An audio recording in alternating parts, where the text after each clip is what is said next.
Hi, I'm going to try and show you how I made my little Easter basket. Now, I used a Cricut and it cuts it all out and all you have to do is stick it together. So if you've got a Cricut file or a Cricut and a subscription, you can just look up Louise Beauregard Easter basket and you will find her instructions. I made mine a bit bigger than hers, but just so they could fit more eggs and a pair of socks and a few little Easter things in it. So I found a design online just to make it just with paper.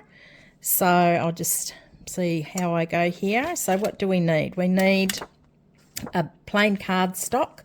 And we need it to be 8 inches by 8 inches.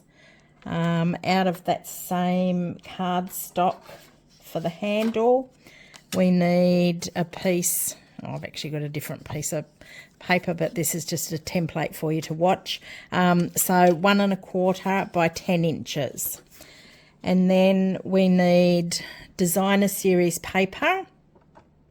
So we need a piece to go over the handle, which is 1 inch by 9 1/4, and that's going to just get glued onto there. It could actually be longer. You could make it 9 3/4. I'll change that in my I'll put these measurements on and we'll make it 3/4, not 1/4. So that'll get glued on, and just pretend it's pretty paper. So we've got that, and then we need two 2 5/8 by 2 1/4, and they're pretty much going to go on that piece of the card. We then need 6 pieces at 3/4 of an inch by 2 5/8, and they're going to go on this piece. And then we need 12 pieces at 3/4 of an inch by 2 3/8, and they're going to go on these pieces, just like that. I won't put them all on there, because before we do that, we've got to do some cutting. So I'll just put these back in the order that I want them to be in. Okay, so with our trimmer or with a pair of scissors, however works best for you, I've already scored it. So we've got 8 by 8, and we are going to score at 2 1/2 inches and 5 1/4 inches, and then we're going to rotate it, and we're going to do the same, 2 1/2 and 5 1/4, and we've ended up with like 9 equal squares. Now on those 9 equal squares, the 4 outer squares we're going to cut, so that we end up with 3 little flaps. So if we just put it in our trimmer, and we're only going to cut it to the first score line. So I'll just do this the bottom one first. So I'm starting at the score line, and we're cutting it at each of them are 7/8 of an inch across. So actually we'll start at that score line, and we're going to move that score line onto 7/8 of an inch. So there's 6, 7/8 of an inch. I've marked it with pencil, which you might find helpful. I found that helpful. So I've got one at 7/8 of an inch there, and I'm going up to that first score line. And then I'm moving that out to 1 1/2 7/8 and 1 3/4. So this line out to 1 3/4, and I'm scoring up to that. And we're also going to cut that score line. So actually that's what we should have done. We should have cut the score line and then moved across. So we're going to end up with 1, 2, 3 little flaps along there. And then we're going to go across to this one. I've marked with pencil. I'll show you what I did. I'll show you how I've done that. I'm probably not explaining myself very well. I tend not to do that. So we've got that up there.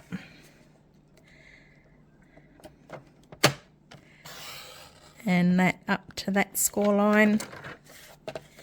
Then I'm going to rotate it. So you want the flappy bits on the 4 corners. So up to there. Didn't quite get there. Across to 1 1/2. Up to the score line. And then cut along this score line that you've put there.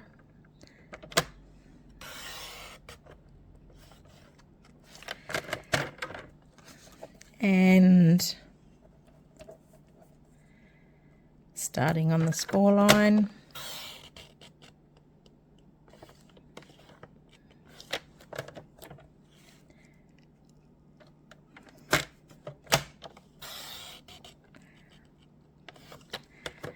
Starting on the score line and across to there. Okay. So I'll just show you how I've done, just pretend those cuts aren't there. I should have done this in the first place. So we are putting a pencil mark at 7/8 of an inch and 3/4 of an inch. And then that's your score line. And then if we go to this other score line that you've got here, again, we've got 7/8 of an inch and 3/4 of an inch. And 7/8 of an inch, 3/4 of an inch, 7/8 of an inch and 3/4 of an inch. So that's what I did. I marked it, and then it just makes it easier for me when I put it in my trimmer. So now we're going to fold and burnish each of these score lines that we've got.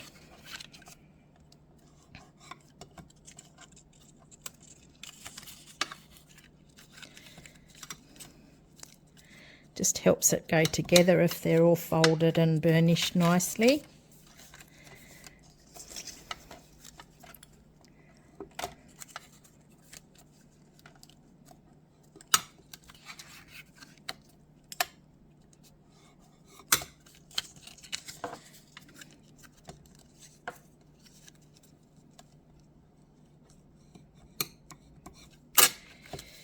And not forgetting this one that goes in that way.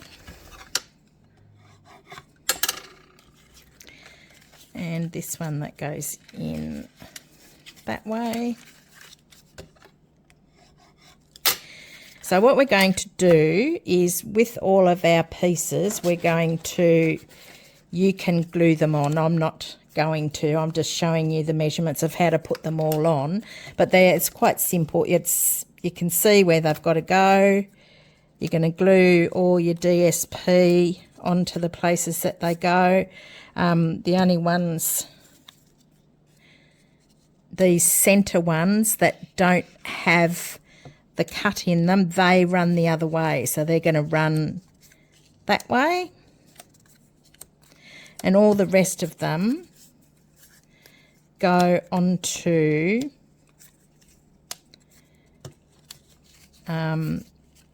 the little flappy things that you've cut.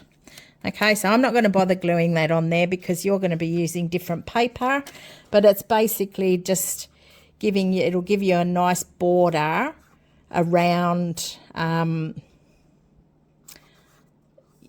your cardstock to make it look pretty. So, square piece of paper.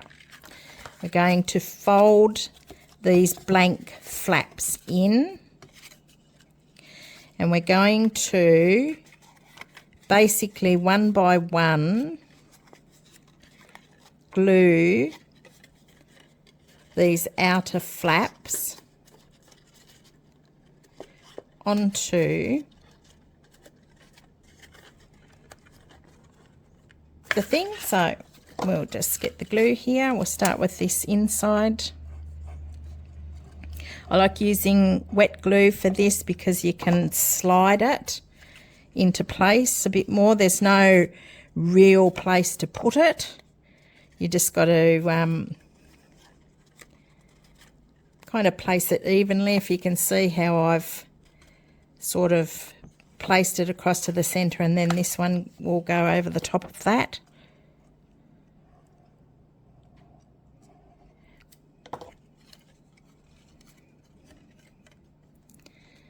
So that's going on there, and you can imagine, like if I had glued this on, this bottom piece has the DSP on there, and each of these pieces has the DSP on there, so it just makes it,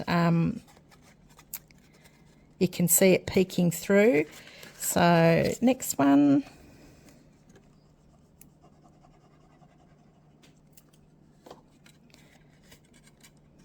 Pretty much lining that to the top corner, and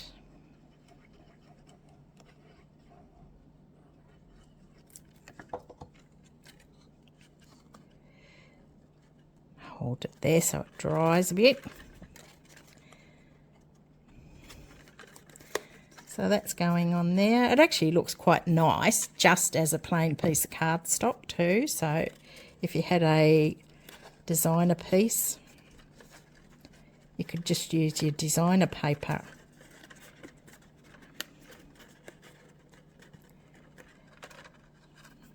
You might just have to trim that off there.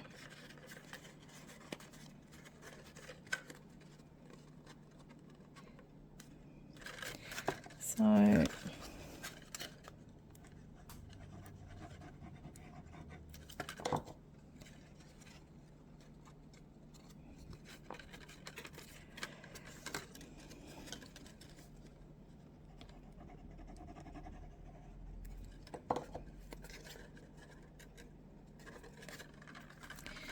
and in doing all of that, I really didn't need that glue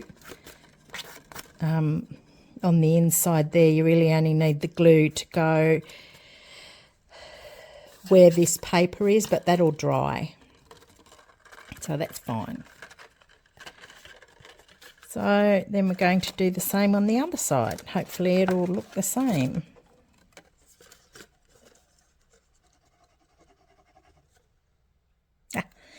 Only needed it up here, not down there. Okay.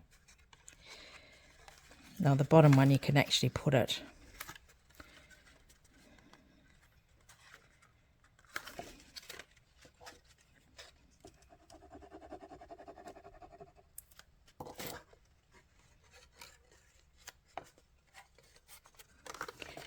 So I'm only going to go halfway, not right down to the bottom.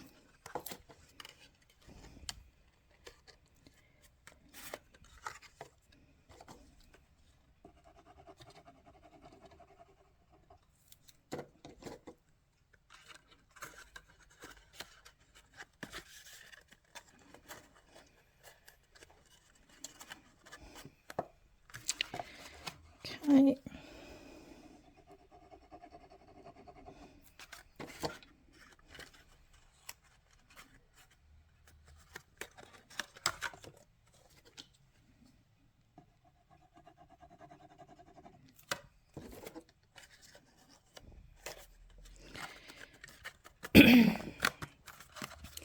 All right, so that's your basket. I'm just going to trim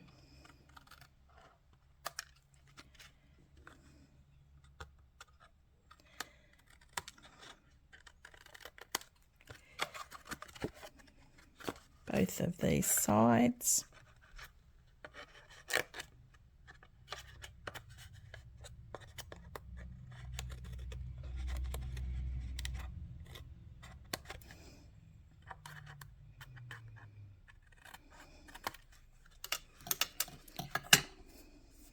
And your handle is just going to get stuck on like that.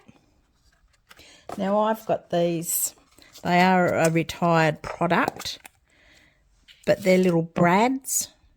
So I cut a hole in each end of my handle using this little 1/8 of an inch circle punch.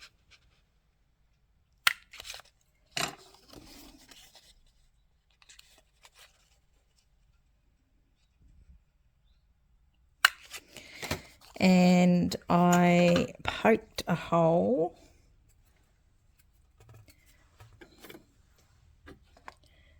there, it is, oops, with my quick pick, poked a hole through there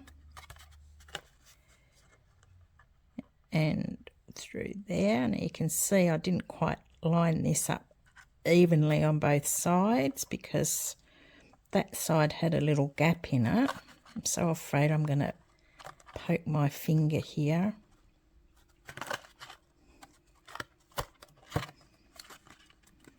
Okay, and get a little brad out. I wonder why they're called brads.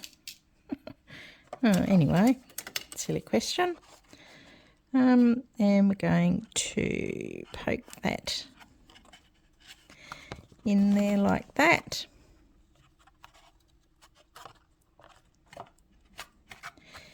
And in there like that. Now you could just, I guess, glue it and hold it in place until the glue dries, but I just happen to have these. I think that's something we should put in the suggestion box on the Stampin' Up, on your Stampin' Up web page, that some brads would be useful. Okay, so as I said, I didn't decorate it, but I'll put